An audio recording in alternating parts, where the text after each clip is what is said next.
दिल्ली में चुनाव बुरी तरह से हारने के बावजूद आम आदमी पार्टी खुद को ऐसे पेश कर रही है मानो उसी की सरकार हो।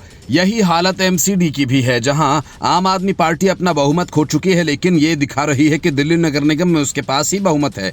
इसका नतीजा ये हुआ कि सदन की बैठक में बीजेपी पार्षदों ने जमकर हंगामा किया।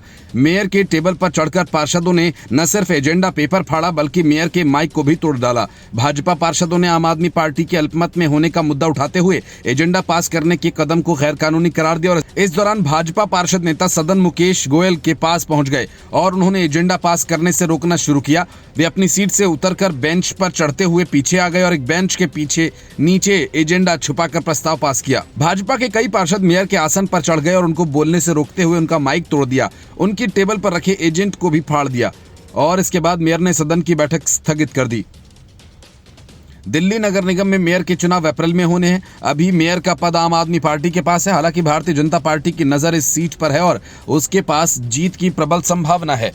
दिसंबर 2022 में आम आदमी पार्टी ने बीजेपी को हराकर एमसीडी पर कब्जा किया था।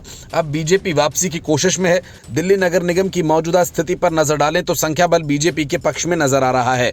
भारतीय जनता पार्टी के पास 131 वोट हैं, जबकि बहुमत के लिए 132-133 वोट चाहिए। वहीं आम आदमी पार्टी के पास 122 वोट हैं।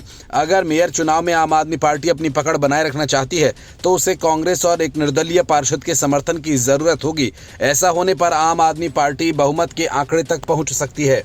2022 के चुनाव के बाद आम आदमी पार्टी के 134 से बीजेपी के 104, कांग्रेस के 9 और 3 निर्दलीय पार्षद थे। इस बदलाव की वजह खाली हुई सीटें हैं।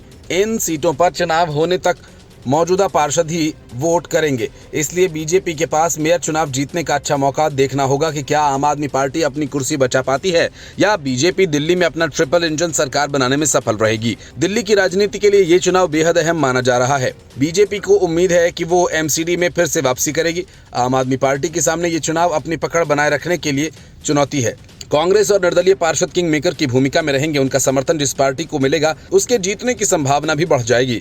दिल्ली की जनता की निगाहें इस चुनाव पर टिकी हैं। देखना होगा कि दिल्ली की सत्ता किसके हाथ में जाती है। Bureau report, news of India.